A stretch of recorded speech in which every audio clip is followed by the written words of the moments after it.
Seorang perempuan usia 52 tahun dibawa ke RSU dengan CL-lidah. Keluarga mengatakan sudah dilakukan kemoterapi 6 kali, saat ini akan dilakukan kemoterapi ke-7. Keluarga mengatakan pasien hasil pengkajian pasien tampak kurus, BB mengalami penurunan 12 kg, pasien terpasang NGT, kulit menjadi hitam bekas tusukan jarum dan rambut rontok. Saat bicara pasien tidak jelas, pasien terlihat sedih dan tidak ingin dibesuk karena ada rasa malu dan takut merepotkan keluarganya. Pasien banyak diam dan tidak ada motivasi. Menurut keluarga, orang tuanya atau ibunya mempunyai riwayat yang sama. Seorang dokter datang untuk memeriksa pasien di ruangan melati. Assalamualaikum Ibu, selamat pagi. Perkenalkan, nama saya Desi. Saya dokter yang berdinas pada pagi hari ini dari jam 8 sampai jam 2 siang. Kalau boleh tahu nama Ibu siapa ya? Waalaikumsalam dok, nama saya Nurul. Bagaimana perasaan Ibu hari ini? Saya sedih dok, saya nggak mau kalau ada yang besuk saya. Saya merasa malu, dan saya juga takut karena sudah merepotkan keluarga. Sebelumnya, apakah Ibu sudah melakukan perawatan? Saya sudah melakukan kemoterapi sebanyak 6 kali, dan saat ini akan melakukan kemoterapi yang ke-7. Tapi saya rasa saya nggak perlu lagi melakukan kemoterapi itu. Baik Ibu, saya mengerti sekali perasaan Ibu. Ibu tetap harus semangat ya, dan berdoa. Saya yakin Ibu pasti bisa melewati semua ini. Baik Ibu, saya pamit dari ruangan ini terlebih dahulu ya Bu. Setelah ini akan ada suster yang akan mengenai perasaan Ibu supaya tenang dan semangat. Assalamualaikum. Waalaikumsalam dok. Kemudian, dokter memanggil perawat untuk ke ruangannya dan membahas mengenai masalah pasien. Assalamualaikum dok, ada yang bisa saya bantu? Waalaikumsalam Sus.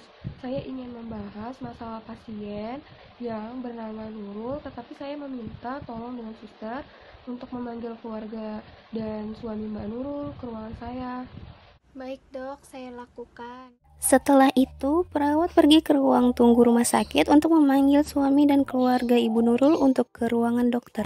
Assalamualaikum, selamat siang dokter. Maaf, ada apa ya? Waalaikumsalam. Iya Pak, silakan duduk. Jadi tujuan saya memanggil Bapak dan keluarga ke ruangan saya untuk membahas mengenai penyakit yang diderita istri Bapak. Iya dok. Begini Pak, istri Bapak kan mempunyai penyakit kanker lidah. Setelah saya cek kondisi pasien semakin menurun, terus juga pasien ini kondisinya sedang sedih dan malu merasa bahwa dirinya merepotkan Bapak dan keluarga. Tindakan yang baik untuk istri saya bagaimana ya dok? Saya menyarankan Bapak dan keluarga untuk saat ini tidak memaksakan apa yang tidak diinginkan oleh istri Bapak. Biarkan perawat dan kalau perlu saya sendiri yang sebagai dokter untuk mengkaji lebih lanjut. Cuma Bapak dan keluarga hanya membutuhkan kesabaran dan memberikan semangat yang lebih tanpa ada unsur pemaksaan dalam segala hal apapun ya Pak. Ya dok, saya tidak akan memaksa istri saya untuk melakukan kemoterapinya. Saya akan serahkan ke dokter dan perawat yang lebih mengerti bagaimana cara membujuknya. Ya Pak, sepertinya hanya itu saja yang saya sampaikan ya Pak. Dokter, kalau begitu saya izin pamit dari ruangan. Assalamualaikum. Waalaikumsalam. Kemudian, dokter memberi tugas perawat 1 dan 2 untuk mengkaji pasien lebih lanjut mengenai apa yang dirasakan oleh pasien dan memujuknya perlahan-lahan sampai pasien kembali semangat dan kembali ingin melakukan kemoterapi. Suster Raihanul, tolong kaji pasien lebih lanjut ya Sus, perlahan-lahan saja, dan saya minta kamu untuk berdua dengan Suster Vika. Dokter, saya izin keluar dari ruangan, permisi. Iya, silakan. Perawat 1 dan 2 menuju ke ruangan pasien Nurul. Assalamualaikum, selamat siang Ibu. Perkenalkan, nama saya perawat Raihanul dan ini perawat Vika. Kalau boleh tahu nama Ibu siapa? Waalaikumsalam, nama saya Nurul. Baik Ibu Nurul, di sini kami bertujuan untuk mengkaji lebih lanjut kondisi serta perasaan Ibu saat ini. Bagaimana, apakah ada yang Ibu ceritakan? Saya sedih, saya nggak mau kalau ada yang besuk saya. Saya merasa malu, dan saya juga takut karena sudah merepotkan keluarga. Kalau boleh tahu, apa yang membuat Ibu merasa sedih dan malu? Saya merasa sedih dan juga malu karena saya sudah melakukan kemo sebanyak 6 kali, namun saya belum juga membaik. Saya merasa kalau saya ini hanya jadi beban keluarga saja. Ibu jangan berpikir seperti itu. Apakah ibu tahu tujuan dari kemoterapi itu apa? Supaya cepat sembuh. Betul sekali Ibu, tetapi lebih spesifiknya lagi, kemoterapi salah satu jenis pengobatan yang digunakan untuk menghancurkan sel kanker yang berbahaya bagi tubuh. Cara kerjanya dengan menghentikan atau menghambat pertumbuhan sel kanker yang berkembang dan membelah diri dengan cepat. Dan sejauh ini Ibu melakukannya sebanyak 6 kali adalah hal yang sudah luar biasa. Yang Ibu perlukan adalah kesabaran dan semangat dari diri sendiri.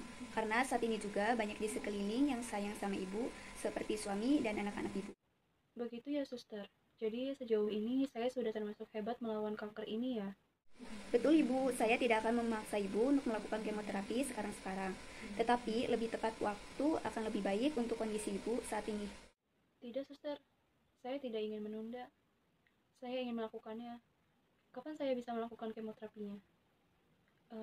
Dan di mana suami serta anak-anak saya, Suster? Baik Ibu, sejauh ini Ibu sudah lebih semangat kembali ya Bu. Untuk jadwalnya akan dokter yang beritahu ya Bu. Setelah saat ini saya bertemu dokter. Untuk suami dan anak-anak Ibu ada di ruang tunggu.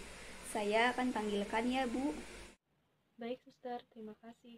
Kami izin pamit ya Perawat Bu. 1 dan 2 telah selesai mengkaji pasien dan pasien tampak semangat kembali serta ingin kembali melakukan kemoterapi.